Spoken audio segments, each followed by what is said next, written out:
They didn't fall in love blind. The file was already screaming red alert, and the Crown chose to look away. Before the engagement photos, before the white dress, before the world was sold a glossy fairy tale, a locked intelligence file inside Britain's deepest security corridors had already written the ending. This wasn't rumor whispered by tabloids. This wasn't hindsight dressed up as outrage. This was knowledge documented, classified, and deliberately buried. Because when a name like Ghislaine Maxwell re-enters the orbit of royal security conversations, the air changes, files reopen, warnings sharpen, and suddenly the story stops being romantic and starts being radioactive. By October 2016, long before the public was told the prince had found the one, Britain's domestic intelligence service, MI5, had already completed a full threat briefing triggered by a single fact: Prince Harry was moving fast with an American actress named Meghan Markle. Fast enough to activate a standing protocol designed for national risk, not family drama. 3 meetings in 8 weeks, 1 overseas. That alone was enough. This wasn't about feelings. It wasn't about whether she smiled well on camera. Intelligence doesn't measure charm, it measures damage radius. And what landed on the desks of the Queen, the Prime Minister, and the Home Secretary carried a classification so restricted it was meant for only a handful of eyes. Internally, the assessment used language that was shockingly blunt. Not caution, not concern. Category red. In intelligence terms, category red doesn't mean inconvenient. It means high risk with cascading consequences, the kind that don't stay contained once triggered. The file warned that, left unmanaged, Meghan Markle presented a strategic reputational threat to the monarchy itself within a window of 36 to 60 months. Not decades, not someday, months. The recommendation was direct: she should not be cleared for formal integration into royal life. And here's where the story gets darker, because the file didn't rely on gossip, it relied on pattern. Years before Harry, Meghan had undergone psychiatric consultation in Los Angeles. During vetting, those records were quietly folded into a covert psychological profile. The results were clinical, cold, and devastating. Cluster B traits, high narcissistic and histrionic markers, an extreme need for external validation paired with hypersensitivity to criticism.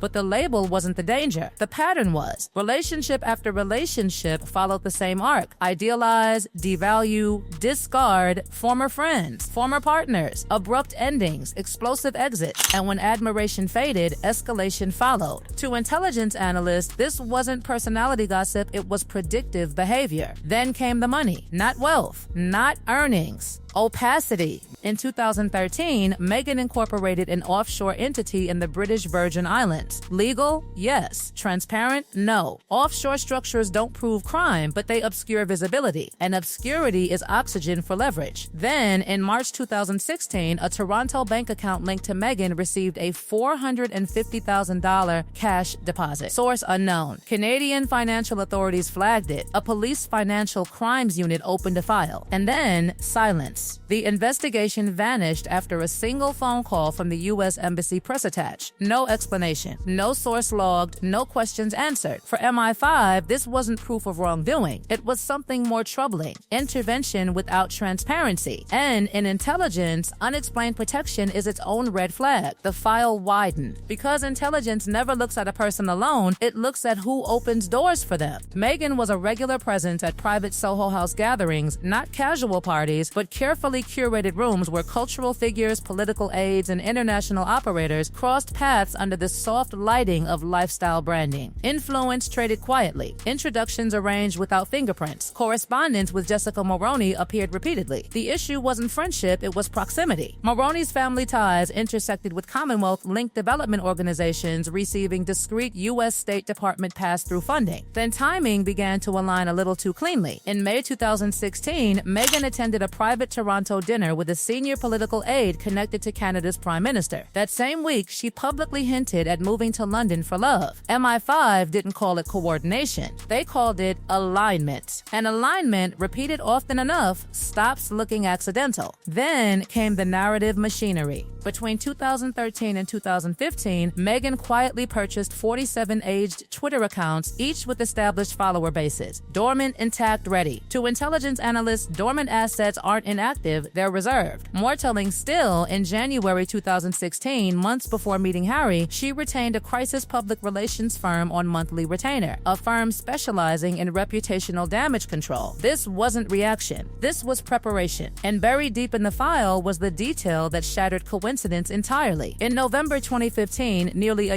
year before the relationship went public, Meghan initiated a private Instagram exchange with a member of Prince Harry's protection team. Polite, hypothetical, casual. She asked how difficult it might be to arrange a private introduction. The officer declined. The message went no further, but it was later recovered, logged, and preserved. No accusation attached, no motive assigned, just recorded. And with that single entry, the fairy tale cracked. By October 2016, MI5 finalized what it called a threat forecast, not speculation. Sequence. First, a wave of glowing media painting Meghan as modern, progressive, a breath of fresh air. Second, internal staff complaints, quiet at first, then louder. Third, identity-based narratives activated under pressure. Final phase, either global scandal or controlled separation, preserving titles while converting status into commercial power. The recommendation was restrained, slow the relationship, introduce friction, let momentum cool. None of it happened. The Delta briefing was delivered personally to Queen Elizabeth II. Her private secretary received it with handwritten notes. Years later, one sentence would surface explaining everything. My grandson is lonely. One cannot vet for love. And with that, the file was overridden because history weighed heavy, because 1997 still haunted the palace, because Harry issued a quiet ultimatum, because Brexit politics wanted symbolism, because the Queen believed the institution could absorb anyone, and because sometimes even crowns gamble. The file was sealed. The wedding went ahead, and the countdown began. The decision wasn't clean, it wasn't unanimous, it wasn't confident. It was a compromise built on fear. Fear of history repeating itself. Fear of pushing a fragile prince too far. Fear of being blamed if love turned into tragedy. Behind closed doors in early 2017, the Crown didn't ignore the file. It worked around it. A quiet deal was stitched together, not announced, not debated, not explained. Embedded into the consent granted under the royal marriages framework was a prenuptial structure so discreet it never touched public daylight. Financial exposure would be capped. Any future settlement would be controlled. And most critically, direct tell all interviews targeting the institution in the United States would be restricted for 15 years. The wedding would go ahead. The warnings would remain sealed. And intelligence would not disengage, it would observe. From that moment forward, permanent technical coverage of the couple's communications was authorized. Calls, metadata, digital traffic, not for scandal, not for punishment, but because once a Category Red assessment is overruled, the only remaining defense is visibility. Terabytes of data began accumulating inside a secure government facility. Watched quietly, patiently. Publicly, the world saw magic. A prince smiling. A duchess celebrated as history-making. Crowds cheering from palace gates. Privately, the forecast began unfolding almost on schedule. The first phase arrived exactly as predicted: global media intoxication. Meghan was framed as renewal, progress, modernity wrapped in couture. Criticism was dismissed as jealousy or prejudice. Any concern raised internally was swallowed by applause. Then came the second phase: staff turnover, whispers,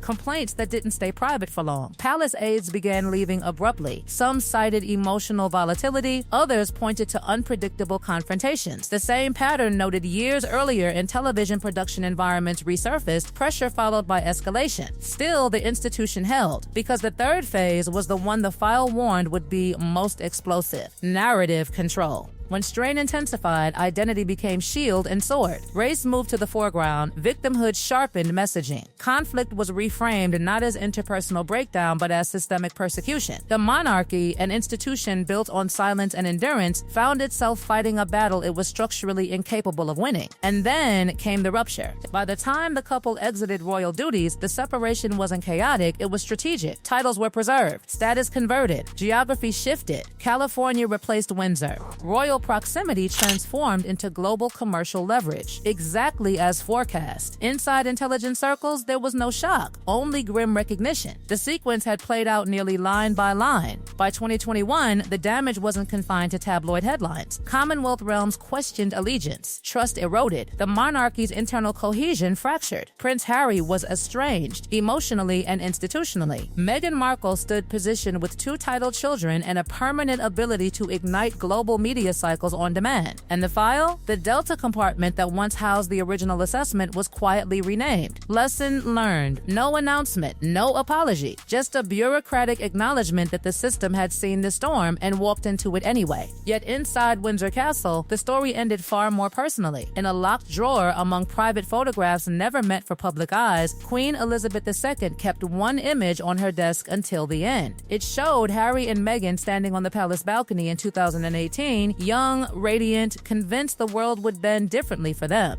On the back of the photo, written in her own hand, were 4 words that stripped away crowns, titles, and ceremony. I should have listened. Not to advisors, not to politics, not to pressure, to the file. Because intelligence doesn't predict feelings, it predicts outcomes. And once outcomes begin unfolding, there is no rewinding them, only surviving their consequences. This story doesn't end because the documents are finished. It ends because the repercussions are still unfolding. In fractured relationships, eroded trust, and an institution permanently altered by a gamble it knowingly took. The fairy tale didn't collapse overnight, it expired on schedule. And somewhere in a sealed archive, the warning remains, not as scandal, not as gossip, but as proof that sometimes the most devastating disasters are not caused by ignorance, but by choosing not to listen. By choosing not to listen. By choosing not to listen.